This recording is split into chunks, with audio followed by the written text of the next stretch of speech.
Dear friends, welcome to the channel The Eastern Front. If you pay attention to the German tanks and the semi-truck tractors of the period of the Second World War, you will notice that the support rollers were staggered on them. This solution was proposed by the German engineer and inventor Heinrich Kanevsky. If you look at our armored vehicles of that period, you will see that the Soviet engineers decided not to complicate the design, and the support rollers were arranged in one row. This applies to light, medium and heavy tanks of the Red Army.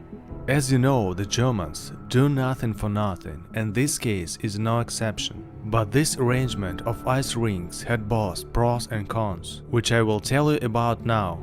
Firstly, the staggered arrangement of the rollers significantly increased the smoothness of the tank, which was important both for the comfort of the crew and for accurate shooting in motion.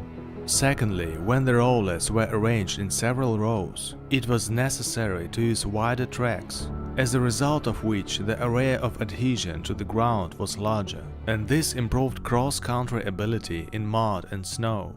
Thirdly, by increasing the number of support rollers, the weight of each roller was reduced. The durability of rubber bands on the rollers themselves increased, since the mass of the tank was distributed to a larger number of them.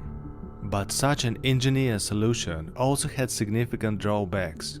Firstly, since the distance between the skating rings was small, dirt and snow accumulated there very quickly, which had to be constantly cleaned. And if this was not done, then when stopping on a frosty night, all this would freeze and the tank simply wouldn't be able to move. Secondly, any equipment, even German, requires maintenance and repair. And when it was necessary to change the bearing of the inner roller, it was necessary to remove all the rows of rollers in front of it, and for German tankers it was a living hell. Thirdly, due to the large number of ice rings, their production turned out to be much more expensive. As a result of all this, in the post-war period, and even in our time, such an arrangement of ice rings is no longer used. Dear friends, that's all for today. By the way, I have an interesting video about how Soviet and German tankers heated themselves in tanks in winter.